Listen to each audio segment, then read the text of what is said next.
Welcome to CreateGrowProfit Coaching Stories. I'm Morris from CreateGrowProfit.com, and today my guest is James Allen, who is not only my podcast mentor, but he's also an expert in creating courses. James, thank you so much for being here today. Where are you calling in from? Yeah, man.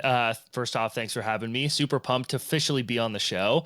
Really excited about this. And I'm calling in from Petaluma, California. It's like an hour north of San Francisco in the Bay Area.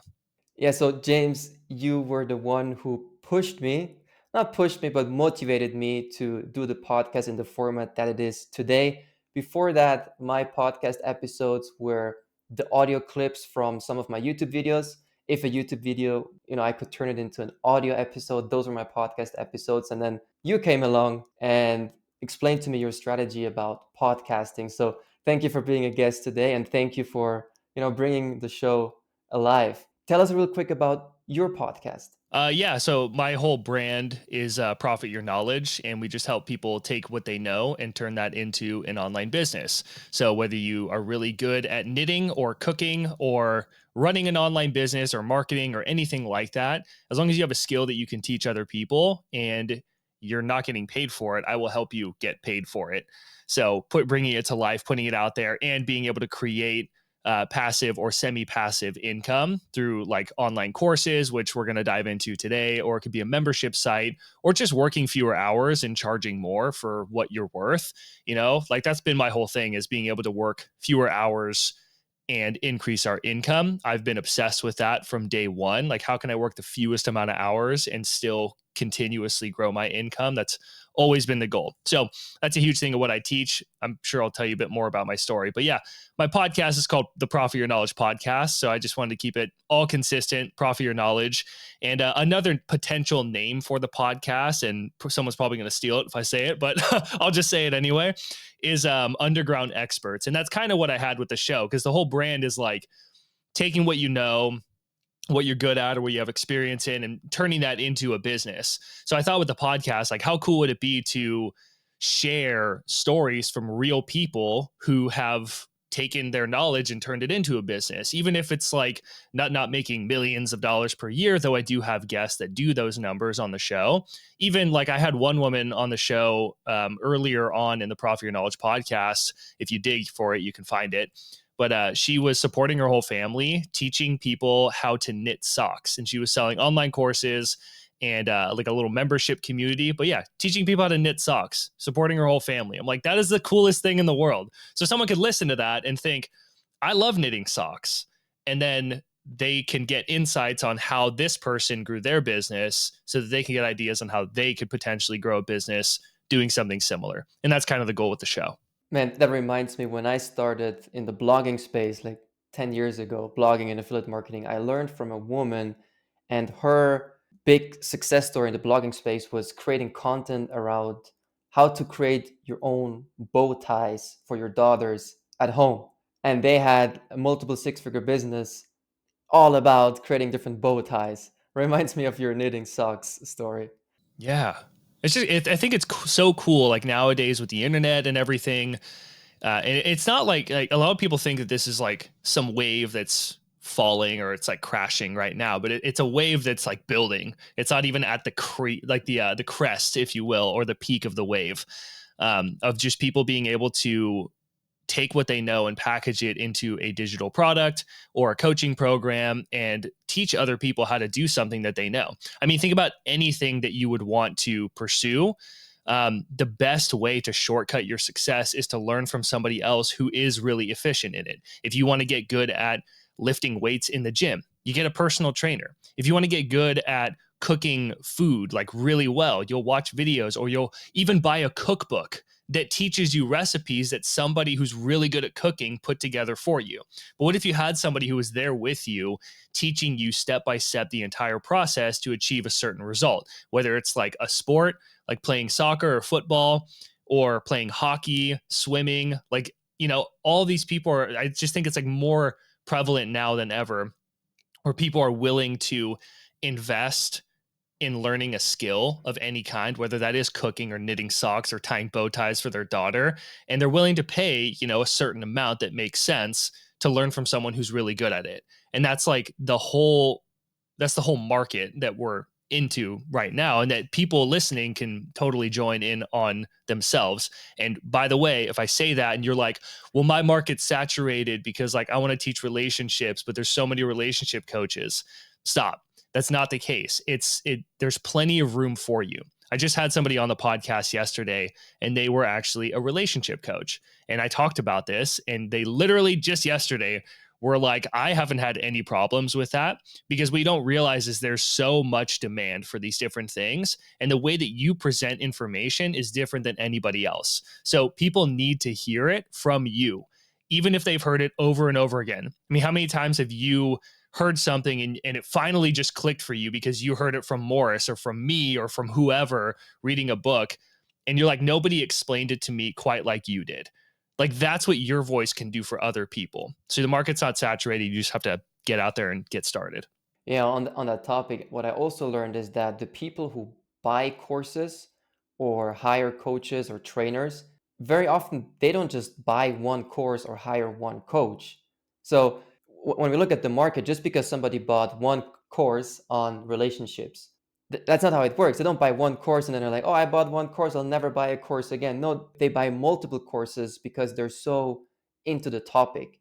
And I think that argument gets often overlooked in the saturated market. Saturated market means there's a lot of demand, like you said, but the people who want that education, who want that knowledge, they also want to learn from you. Yeah. And I mean, a huge piece of it is like the more you can share your stories and your experience, that's going to resonate with different people. Because, with demand, you mentioned where there is competition, there is demand. And people just need to hear information in different ways. It's up to you. Like if you're going to build a course, let's say, and you're looking at your market and it's very quote unquote saturated. There's a lot of people in this marketplace, and you're like, how am I ever going to fit in? Well, that's where you have to do market research. It's always the first thing I do with people anytime they want to build any sort of product. You have to figure out like where is the demand, where are people buying these programs, and what's missing for them, or what's a gap that I can fill in here in the way that I teach, or the approach. It's funny because as we're talking about this, I literally have a new YouTube video that I was uploading right before I jumped on here, and I cover all this stuff too. So my YouTube channel is a cool place that you can hang out and check out. But I'm literally talking about the 7 worst beginner online course mistakes to avoid. Oh man, we're gonna link to that below this episode. Sure, I can send it over to you. But that is being in this like saturated market with competition, demand. A great example that I share inside the video too is when you think about masterclass.com. Masterclass.com, their unique twist is that they sell online courses on many different topics. But what makes them different against every other platform out there is that you learn from celebrities and like huge experts. It's not just like, it's one thing to be an expert and you have to showcase that in what you do, especially us as like smaller people who aren't Gordon Ramsay or Warren Buffett. But that's what makes Masterclass so successful into like millions and millions of dollars in sales.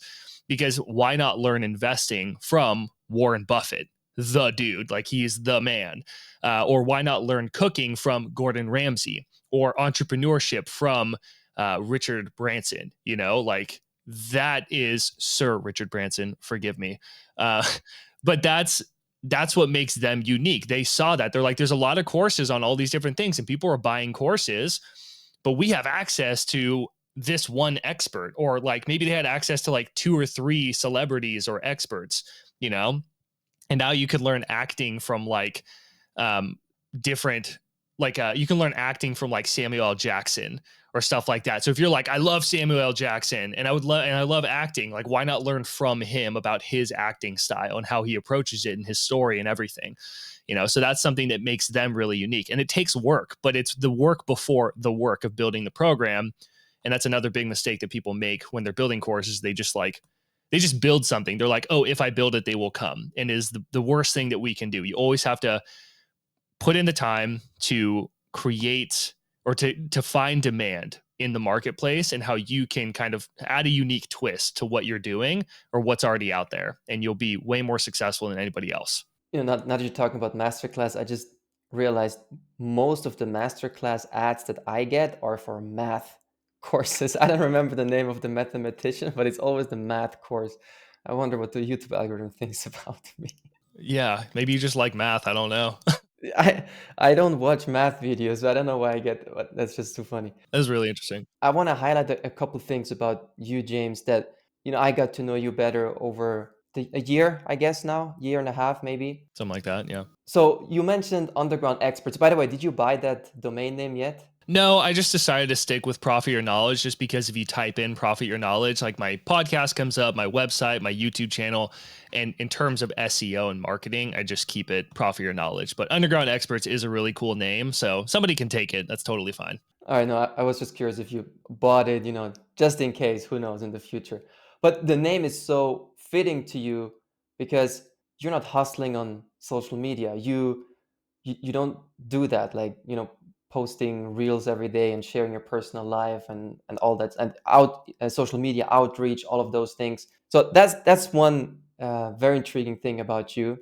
The other thing is your podcast and your expertise in creating courses. When I met you, it became very obvious to me that these things are all connected. But I think from the outside, very few people make the connection between a podcast and an online course, still all under the brand of Profit Your Knowledge. You do all these things, and from the outside, it looks defragmented, but actually, me knowing your strategy, you have a very, very clear strategy on how these three elements work together. Evergreen content, no social media hustling, no social media outreach, your podcast and course creation, how that all works together. So you only work like 20 hours or less per week. Yeah, and that was actually a decision, 20 hours a week. I always tell people, because people are like, how can I work fewer hours? How can I make more money in less time? And I always tell people like the fastest way to work fewer hours is just to work fewer hours. At one point, I just decided I think it would be so cool to work like 20 hours a week or less and make a six-figure business. And I just put it on my calendar, my actual work hours that made sense to me, and I put it into 4 or 5 hour blocks, and I just stuck with it. And I said, okay, my time is up. I have to stop working now. And it forced me to actually pay attention to what matters, and look at things and be like, well, if I'm going to work in my fixed time frame that I'm giving myself, that is a complete waste of time. But this is something that actually moves the needle and makes me money. So I'm only going to focus on the things that actually make me money. Posting on social media every day, I did it for a long time because I thought that that's what you're supposed to do. And then I stopped doing it, focused on other things that made more sense and actually that I knew made me more money. And I made a lot more money in the same time frame. So this is like it's leveraging the Pareto principle, the 80-20 rule, and Parkinson's law. Parkinson's law is like if your professor gives you an assignment and says, yeah, you have a month to do this or 3 months, you're going to take the whole time. You'll probably finish at the last minute, like I do, if I'm in a class of any kind. And if that professor was like, okay, here's your assignment, it's due by the end of the week, and it's a ton of work, you're going to be like, oh my gosh, and you're somehow going to get it done because it has a due date and a fixed deadline. So that's what condensing your work hours will do for you. It forces you to really think differently and say no to certain things, because if you want to hit your income goals, you have to say yes to the things that actually make you money. Okay, so I can even get more rigid and say I only have 10 hours. I haven't quite made that jump just because I also like all the stuff that I do and I kind of like my flow with my schedule and everything. But that's how it can work. So in terms of my business and like how it works, I don't do a lot of social media. I like focusing on YouTube because YouTube is an evergreen platform, which means that the content lives on forever. Sure, videos can flatten out and they'll do really well and then they'll stop. But then it's the opposite. Sometimes videos suck when you post it. And then 6 months later, all of a sudden it just shoots up to thousands of views. And you're like, what? It doesn't even make any sense. But the bottom line is that it's like investing and you're putting in the time to focus on making good videos. And those videos are constantly getting eyeballs. And they're not just getting eyeballs, because 1,000 views on YouTube, I think, is way more valuable than 1,000 TikTok views. Way more value because the videos are longer. It's more of a commitment for the viewer and it creates much warmer leads. Can't tell you how many times people book a call with me and they sit down and they find me through my YouTube channel, or they buy a course and then they sit down and I finally get to meet them or talk to them. And they're like, yeah, I found you on YouTube. I watched a video and then I binge watched like 10 of your videos. and I feel like I know you. So I bought your program, or I booked a call with you because I felt like I could trust you. And that's the power of YouTube. It's like it's building that relationship with your perfect audience if you're making the right kind of content that's desirable to them and it's helping them. And then you're offering a lead magnet. So your lead magnet invites people onto your email list through your website. And then the email list, you have like a nurture sequence, which I can go into deeper detail on in a second, but it's just kind of high level, that points people to a sales page where they can check out your product and then buy it. Or if it's like an affiliate program, like you can make offers to them. Because if you're doing this through YouTube, or it could be any content too, but like people are learning from you, building a relationship, and then they finally pick up your free thing, your lead magnet, whether it's a video or a PDF guide or something like that, and it solves a persistent problem, then the program that you have or the offer you have should be the obvious next step to that lead magnet. So it doesn't matter if you're doing this on social media or YouTube, or you're running paid ads, or you're doing a podcast or a blog. It's just finding some platform where you can make content that you enjoy and it funnels people to your lead magnet. Because then once they get on the lead magnet, your system should take care of the rest. So while it could seem like it's scattered, everything has one goal, which is to point people to my lead magnet. And that's why in my videos, I often make offers for my lead magnet. I'm like, hey, I have a free masterclass, or I have a free guide that's going to help you with this. Like, by the way, if you want to learn more about this, check out my free guide. In my podcast, I'll make those offers. Usually I'll do kind of what you were mentioning. Like, I already put time into making a good YouTube video. So I'll just upload the audio to my podcast as a quote unquote solo episode. And then the rest is me talking with my guests who are on the show. But yeah, everything is pretty much just funneling to my courses and coaching. And that's kind of like a quick overview of how everything works. And when you encouraged me to start my podcast, why did you encourage me for this particular format that I'm doing now with your help? So I've been podcasting for a very long time, and I basically realized that I had my ideal audience on my podcast. And I was like, what if I could just like build a relationship with them? And then, if I can help them and it makes sense, then I'll offer to help them. And I just wasn't offering to help them. Just to clarify that, because you said one word different, right? You said you already have your ideal audience on your podcast. And so your ideal audience were your guests, right? That was the insight. It's the audience and the guests. But like I'm learning from people because I think it's so cool for me to share stories of people who've actually made money with this. But when they made money with it, a lot of times, like they've made money through private coaching. That's usually how it is. Even if they're full time or even like doing 10 grand plus per month, they don't have any sort of like course or what I like to call a scalable asset, like a membership community or anything like that. And they're like, yeah, I'm just like working a ton if this is like after the interview. And I'm like, oh, okay. Well, like, what's your goal? They're like, I'd love to just like work fewer hours and, have something where it can make money without my direct coaching. I'm like, have you thought about making like a course or a membership community or something like that? And they're like, oh, I've kind of thought about it, but it's just like, I don't know, it's a lot. It's overwhelming. It's kind of daunting to me. I'm like, well, it doesn't have to be like, and I can explain a story of how it was daunting for a client of mine, and then I helped them get through that. And they're like, oh, maybe there is an opportunity here. And then I offer just to sit on a call because if I can help you and I'm talking to you, I'm going to offer to help you.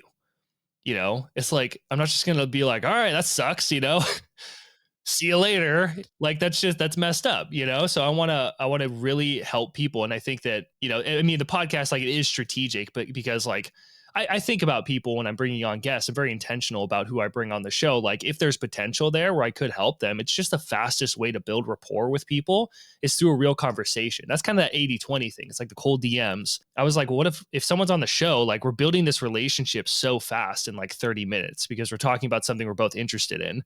And after that, they open up so much more and faster. And I can showcase my expertise in the conversation with them. And how many times if I cold message you and say, hey, do you want to jump on a discovery call with me? You'd be like, first off, I don't know who you are. Second off, like, no, I don't want you to sell stuff to me. But if I message you and I'm like, hey, do you want to come onto a podcast about something that you're interested in? You'd be like, yeah, that sounds super fun. And I think that fun is like the big word that I'm always thinking about because I just, in so many areas of my life, when I can just have fun with something, and that's like creating a course, that's doing podcasts, that's making content, that's coaching your clients, that's writing copy, like anything, when you can just have more fun with it, it shows in the work that you're doing. And I remember I took like a $2,000 copywriting course, and he literally said that of like, when you have fun with your copy, it shows in your copy. And people were like, this is fun copy. It's fun to read this. So I think that is like a huge piece in the whole, I guess, brand of Profit Your Knowledge that I really try and portray. I hope that answers your question. I feel like I kind of rambled on. No, this was great. And I realized something else about your podcast, James, and that is if you, for example, you're interested in the topic, say you're interested in, YouTube, then you invite YouTube experts on your show. So you're inviting people that you genuinely want to learn from, and you're having fun learning from them and talking about it. Yeah. Well, it's also great too, because like I've landed a lot of big or like decently sized speaking gigs. I had, pretty big experts on the show, like Bob Berg, who co-wrote The Go-Giver. He was on my show, and like Bob Berg has been an idol of mine for so long.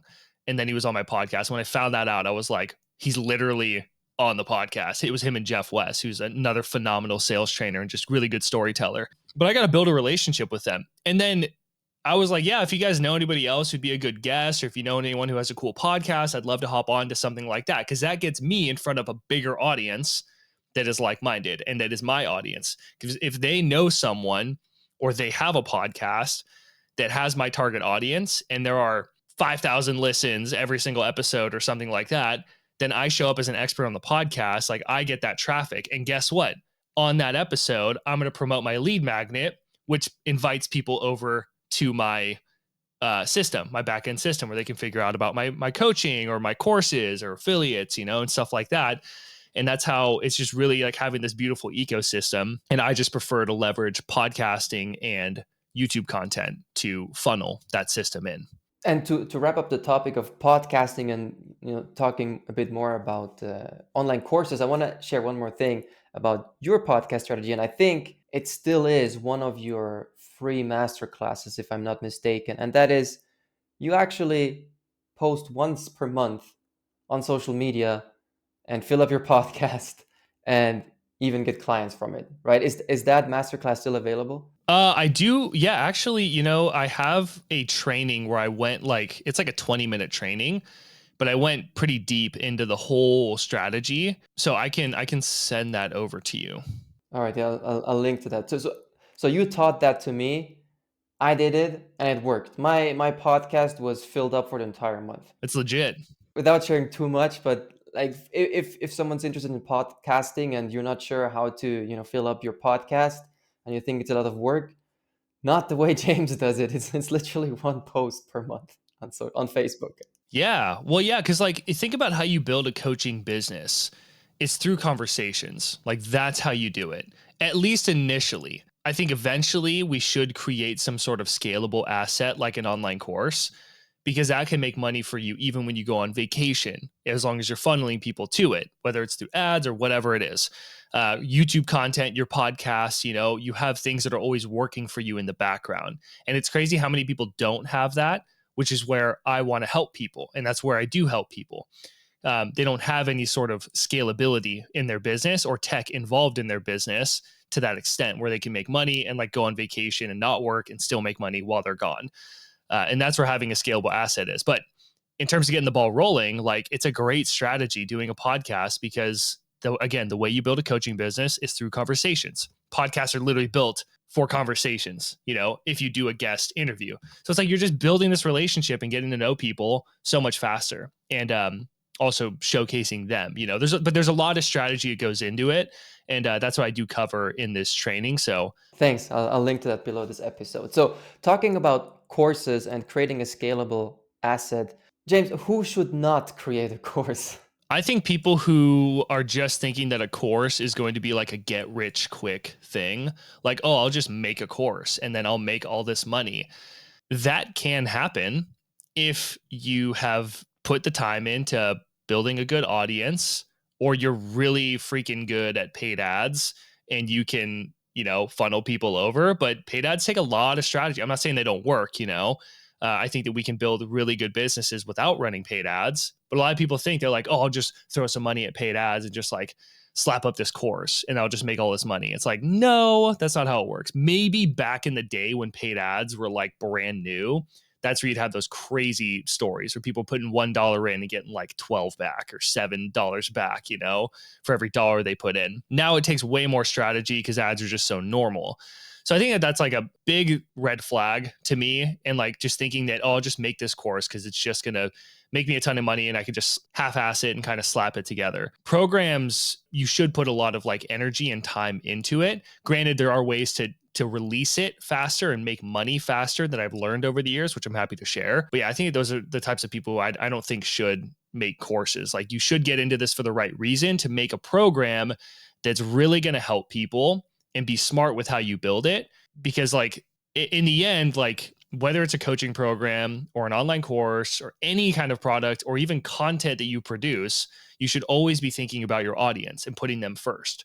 And I think the people who just focused on money should not make online courses. If it's just for passive income, right? Like, because I see that a lot with ebooks, online course creation, right? It's like the goal is not to help people. The goal is how to create passive income the fastest. And it should be vice versa. The passive income is a symptom of mastering this tool and helping people first. That's what I get from you. Oh yeah, and I mean it's totally fine to like want passive income. And you should also, yeah, it should be like a secondary, because the way that you're going to create that passive income is first and foremost really creating something that's really valuable for your audience. And when you do that, more people are going to buy it. Therefore, you are going to get the benefit of passive income. So it's a whole like a universal principle of give. And when you give, naturally you receive. It's the whole law of reciprocity, and it's so when you put your audience first, you build something really valuable for them, you understand what's valuable for them through good market research. That's how you're going to make that passive income. So put your audience first. So if that's a big red flag, then how can somebody self-analyze and discover the green flags? Where how can they figure out, okay, now is the right time for me to create a course? I think it's the right time for you to create a course when you've been doing a bit of private coaching with people, because a lot of people can be really proficient in something, but teaching it is a whole different ballgame. They're like, I'm really good at this thing, but being able to teach people that is a challenge for me. This is very common that I've learned through my market research. And I think it's a good time to create a course when you have been coaching people privately, or you've been teaching people in some way, like personally, one-on-one or in a group setting, and you have a bit of a system and you can see patterns of like, I know that most people deal with this thing and they want to achieve this thing, point A, point Z. And you can see the step-by-step process to help someone do that. That's when I think it's a good time to build a course. Because a lot of people, they'll come to me and they're like, oh, I want to build a course. And it's like, we could, but I always recommend it's smarter to work with people privately, because then you can create a process that is pretty repeatable, and you don't have to work with like 300 people or even 100 people. It can be literally like 3 or 5 people that you've helped get a certain result. And you're like, okay, I have a bit of a process and I've repeated it with a handful of people. Totally fine. Now it's time to build a program. And you can even help people for free, right? It doesn't mean you have to be a 6-figure coach already. Even if you've just helped a few people, I think what you highlighted there was really important. You start to see patterns. Like you're helping a few people and you notice, wait a second, I'm repeating myself. There's a pattern here. And once you've identified that, that's a really good sign that it's time to create a course. That's what I'm getting here from you. Well, yeah, because like being in a conversation with someone like you and me right now, you hear things that I say and you're like, oh, well, you said that. So that kind of stirred up something else in my mind. Or if we were on a coaching call and I mentioned something, you can be like, hold on, let's push back. Let's go back and kind of, you mentioned this thing. So let's explore that a little bit.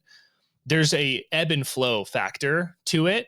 Whereas a course, it's rigid. You watch this module and hopefully everything I say in it is going to be what you need, because it's totally different for you to coach somebody through it versus them just kind of going through a preset process. So the more you know your program material, and that's why coaching people through it is really good, because then you know what to say because you've said it multiple times with people and you've seen the pattern. in how you teach it. So then when you record your video or your audio or whatever it is, you know that like this is what resonates with people because I know because I've actually coached them through the process. Instead of you just making a course and then people don't get results from it because you didn't really coach anyone through it, you know? So it's just a smarter way to build them. Yeah, that's a really big piece. You've explained it to someone personally and you saw their reaction from the person as opposed to just you being convinced that this is the right way of teaching it. How often does somebody tell you, no, this course that I want to create is exactly what they want, but they've never taught that system to someone? Like, you know, it's a situation I'm describing because I find myself in this conversation quite often where someone hasn't taught that system to someone yet, but at the same time, based on other experiences, their research or just other life experiences or professional experiences, they're convinced that the course is ready to be built. How often do you observe that they were wrong in that analysis? I have people come to me in situations like that. And no matter what, I always have people do customer research or market research first thing. I mean, I have people come to me and they're like, I already have a program built, but it's not selling. I'm like, oh, okay, for sure. So I still have them do customer research because customer research is great, not just for knowing what kind of program we should build or like what to add into the program, but it's really good for knowing what to say in your marketing materials, like your emails, or what kind of lead magnet you should build, or what to say in your sales copy. So it's kind of a red flag for me if someone's like, this is the program. I'd be like, okay, hold on. Just because other people have built these programs and you think that they've been successful with it, or even if you know they've been successful with it, it doesn't matter. We should still do the work of doing our own research, you know? So I say always do customer research because it's funny. Every time I tell people that their homework for the week is to have conversations, go do some research. And they come back to me the next week. They're like, dude, I learned so much from my audience. Like, wow. It's like, yeah, that's why you do customer research. You know, I'm not just saying this stuff. So that's your customer research suggestion, to talk to people on calls one on one? I think it's not the only way, but I think it's the best way because kind of what we're doing here, you know, it's like it's that ebb and flow. Somebody can say something and then you say, well, what do you mean by that?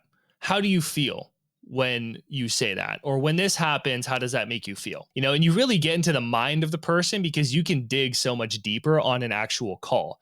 What I mean, Reddit threads, Quora, you know, these different a forum, that's what it's called. Forums are great. But YouTube comments are great too. Like people say, I'm feeling like I'm just so lost when it comes to blank. And it feel like with what I would see all the time with customer research was like, I really want to create an online course, but it just feels like such a daunting task to me. And that word daunting comes up so much. So what do? I look at the YouTube comment and I highlight that and I add it to a little spreadsheet or to a Google Doc so I can keep track of those exact words and phrases of pain that people are saying or dreams that they have, you know, or reasons why they haven't done it yet. And that's where it's great. So I think always doing customer research is awesome through YouTube comments, etc., or blog comments, or even podcast reviews, or even testimonials. Or if you're in a paid group, that's been a great one. Is like I'm in a group of someone who sells something similar. Let's say like a course about how to build a course or an online business, and there's a comments section. People are literally sharing their frustrations and pain points in that, and the creator doesn't always get to them. So I can take what they're saying and just take note of it, of exactly what they're saying. And then I have that in my arsenal for when I'm writing copy or building out my course material. But personal conversations are the best because even if somebody says like, I feel so lost, like I really want to build this course, but I feel so lost and it seems like such a daunting task, I can ask them like, well, what is it about it that makes it feel so daunting to you? And now if in a real conversation, I can dig deeper than just what the YouTube comment or Reddit thread said, you know? So that's why I think it's way more powerful if you can get those people on calls, by far the best way.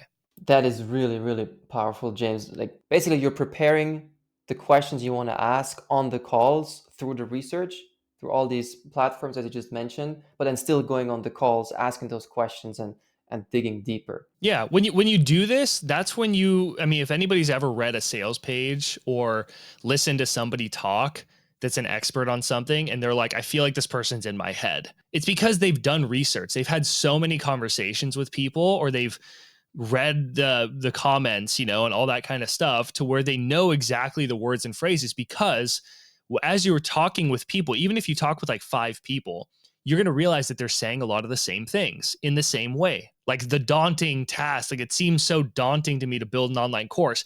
And that's a huge objection people have. But if I teach them, the strategy of creating an MVP or a minimum viable product instead of building this massive course, it doesn't feel so daunting. And then they're put to rest and they're like, oh, wow, actually, I do feel like that's possible for me now. That's how you get inside the mind of people. It's by really digging down to like, what's the real reason that you're feeling this way until you're really clear on that. And it takes practice to do that, but that's the idea.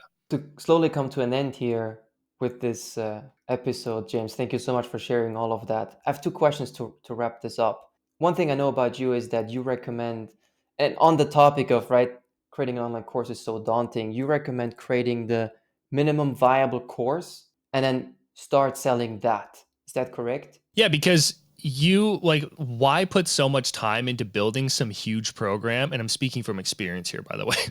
I built like 6 online courses that didn't make me any money. I put literally a year and a half worth of work and didn't see any sales of building online courses and funnels and all that kind of stuff. It was a good experimental phase of my life. But then I finally made a course where I did all this customer research, and even still I made this huge program and then put it out there, and I was making sales, which is great. But if I could restart now, and what I teach my students is like, make it a very simple program and price it like to $50 to $200 depending on what the program is. But like I say, $50 to $100, something like pretty easy for most people, and just like start making sales with that or get into the hands of people. I have a client right now and he has a couple of like little mentees that he's working with, and I was like, just give them the course, like record the first module of this or the first like 5 lessons, and then give it to them and get their feedback on it, on the way it's presented, what they would like to see more of, so they can see the whole program. Because like in the end, what people want is a transformation. That's why we buy things. That's why we buy, we hire a plumber because we want our toilet fixed. I want to be able to use my toilet, or use my shower. That's why we pay for the plumber. We don't pay for the plumber because I just feel like paying some plumber. Or because he has the best wrench or whatever. Yeah, it's like, I don't care, dude. Just get the job done, because what I want is the thing. I want the result or the outcome that I'm looking for. And that's like the goal of your course. So when you do the research and you figure out what is the outcome that the majority of people want, everybody's going to be a little different, if it's a little like golden unicorn or whatever, but what's the general transformation that people really are saying they want, and the common trends or patterns you're seeing. And when you're like, this is pretty much everything that everybody wants, then you build a small program related to that gets them that transformation. People think that more content equals a better course. It doesn't, not necessarily. What it makes a good course is the most streamlined way possible to get them from point A to point B. That's all they care about. So if I can get you the result you're looking for in 10 steps or 10 lessons versus 50, you're only going to thank me for it, because I was able to make it make sense in a smaller amount of time, So that's why you start small, and you build it based on what real people are saying they need help with. And you're like, okay, these are the steps you would need to take, only the meat and potatoes. And then from there, as you get people into the program at a smaller price point, that's when you start to get feedback from them and you test things. And then you say, what else would you like? And they're like, oh, I'd love to see more like SEO. Or I was really hoping that you would show me how you set up like a YouTube studio or your content studio, or like, what's the best equipment to use? And you're like, oh, cool. Yeah, I'll make a lesson on that. That makes total sense. And then you make a lesson on that, and then you kind of organize everything. And it's kind of that build as you go approach, but that's how you're going to make a really good program where people actually finish it. We did this with one of my clients, Constance, and she had like 90% course completion rates, because every single piece of it, every single piece of it was built on what people really wanted and needed. And the length of the lessons, they're really short lessons, but that worked for her audience